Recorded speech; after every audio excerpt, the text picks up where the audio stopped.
अवैध दारू विक्रीला आळा घालण्यासाठी राज्य उत्पादन शुल्क विभागाचे पथक गस्त घालीत आहे।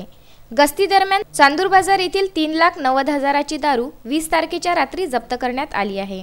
देशी दारूच्या 27 पेट्या असा मोठा साठा यासह कारही जप्त केली आहे।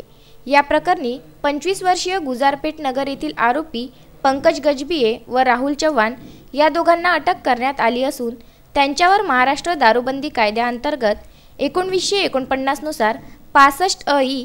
असे गुन्हे दाखल करण्यात आले आहे। आरोपी चांदूर बाजार येथीलच असून त्यांच्यावर चांदूर बाजारचे ठाणेदार डोळे झाकतर करीत नाही ना अशी चर्चा जनमानसात होत आहे। ही कार्यवाही मोर्शी एक्साइज विभागाचे निरीक्षक के.जी. आकरे, रवी राऊतकर, दिनकर तिडके, बजरंग थोरात यांच्यासह सुजित जाधव यांच्या पथकाने डवरगाव फाट्यावर केली। विदर्भ न्यूज, चांदूर बाजार।